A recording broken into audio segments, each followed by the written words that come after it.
Hi, babes. Oh, do you need to go?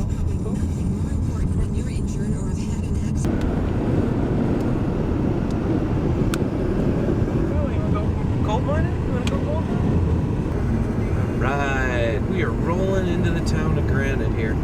Thought I'd make a video about gold mining. Nice public site here in Colorado. I am right here between Leadville and Buena Vista on Road 24, and here's the town of Granite. Now on 380-98, past this Sage Cafe, there's a nifty road. Only one road back here. It's easy to find. Lost Canyon Road. Okay. You just gotta turn right past the old cafe. Come up this dirt road here. It's a little bumpy, but all you gold miners out there, all you little rock hounds, I've been a rock hound my whole life and finally found a spot where I can go and get some color, some heavy pans. And it's nearby where I live, so I thought I'd show it to you. So this whole property is BLM land that was set aside for recreational mining. And now they're starting to thin out where you can and can't go. There's a vast area of land here. This is gold under our feet right now. But it's 2018 and some of the BLM officials are tightening the grip of what people are allowed to do here. They're limiting our area, and I don't even know. The rules are so hard to look up and figure out. Whether you're allowed to use a wheelbarrow, I don't know. It used to be that you could come up this road, take this quick left turn to the cemetery. Let's do it. Let's just go get an overview. But really now they want you going all the way out there to where those telephone lines are and going into one spot. But here is this region. And right up ahead here, they've shut it off. I guess you can kind of come here, park here at this old graveyard for Granite, and then hike way up this canyon to get to the spot. And here is the pit that was caused by the hydraulic mining. Well, here we are, parked at the Granite Cemetery. Downstream they did some mining too. And this used to be open to everybody to come down into this gulch here. There's some private claims over there on that side. The little town of Granite is right down there. We just came up the dirt road behind it. And a lot of people used to mine up in that little area. That's like a fun spot to... But now they don't let you, I guess. This is the entire pit zone. No, I think they prefer us to park way up there along those. There's some sort of telephone line. But this entire canyon was sprayed out with hoses as they hydraulically mined stuff. But now they're calling it a historic site and asking us not to dig here. Well, certainly not at the cemetery. That would be, gross and disrespectful. But they're putting up all kinds of new signs about no digging, so let's take a look. Back onto the real road. This is Lost Canyon Road. Evidently up these roads, there's some dude that lets you mine in his site further. He lets you get in his dirt, and he'll, for $5, let you even high bank, is the rumor, and that people have been doing pretty good. Haven't found him, haven't gone looking. Here's a little triangle here that takes you over to Highway 82 in Twin Lakes area. Okay, we're coming up Lost Canyon Road. Looking for the turn off for Cache Creek. It's right here under these telephone wires. Hope you can see those big telephone wires. Pretty easy to see those and to figure out where to go. take this turn. It's a lot less bumpy once you get off that road. And Cache Creek parking area. Woo! These are the gulches that they cut, I believe, to bring their streams and hydraulic forces in. Years and years ago, they dug some trenches so they could pull in some water power. A couple of people camping. A lot of people love it here. That's getting tough because they're limiting where we can go. So it's getting a little crowded. But let's see how it is on a weekend, on a Sunday. Couple of cars. That's it. Nice.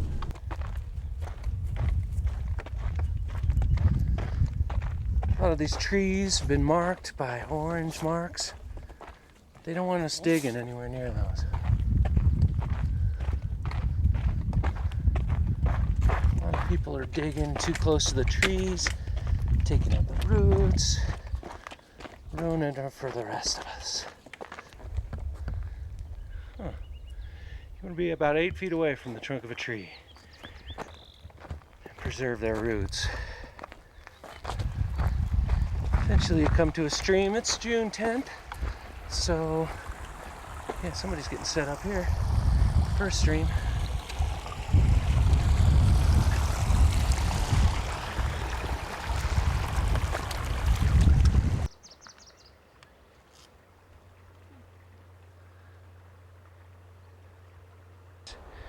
So I just found a spot that no one's digging in here. I got this old creek here, near a creek that I can sluice. And I just started wondering, maybe there was a deposit there, so I'm digging a little hole. But all I do is take a little screener, put it on a bucket, throw some dirt in there, screen out the big rocks, toss them to the side, keep the sand, and run it through a sluice.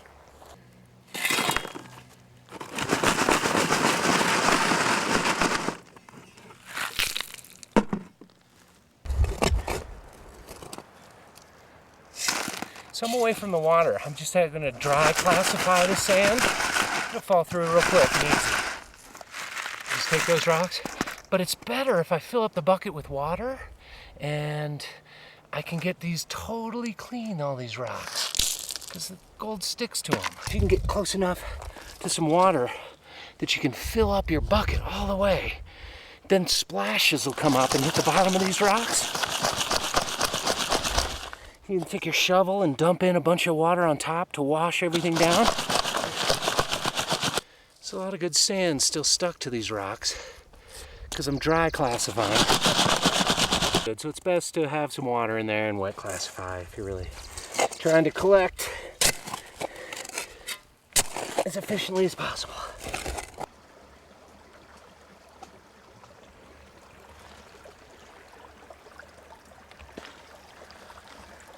Double sluice here.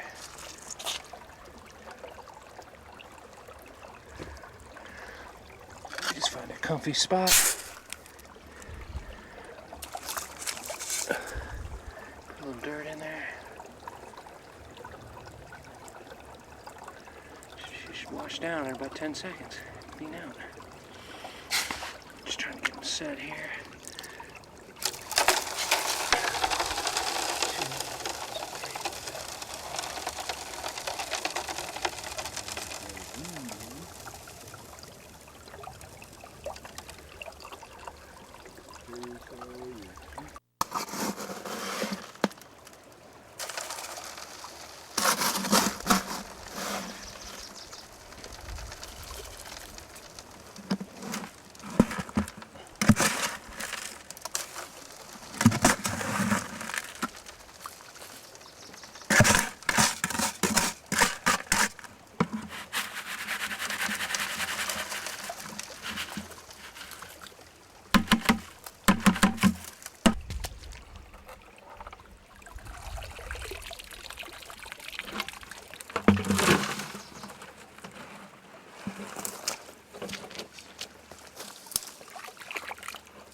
So it's best to kind of sit with your back to the sun so that you can look into your sluice as you're going. I'll sit down, try to be as ergonomically correct as I can so I'm not stressing my body.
Alright, made it back home. Gonna clean out these concentrates. I tried a couple of different locations. So I've already cleaned out, I just put them in different bottles so I know which location is hotter. That one I cleaned out from under a bush. Put that in this snuffer bottle. I'm gonna open up this one. This is from like a red hole on top of some caliche or clay. But that first hole you saw me dig, there was nothing in it. I refilled it because I did not want an elk to go running by and step in a deep hole at night and break its leg. So it's pretty important to clean up after yourself. But now I just take these concentrates out of here. I'm going to pan them out and compare them to find out which of those spots there in Cache Creek is much more productive. And then I'll show you the gold I got.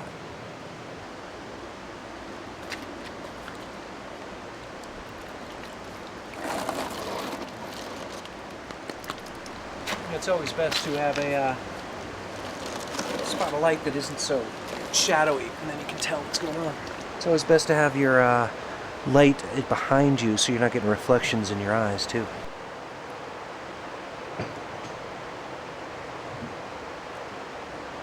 See, now I can compare. That's from one of the holes, and that's from the other. I did 4 buckets in each. So now I can kind of tell which of those holes I'm going to dig in next time, huh? Alright, so that's the grand total. Thanks for watching.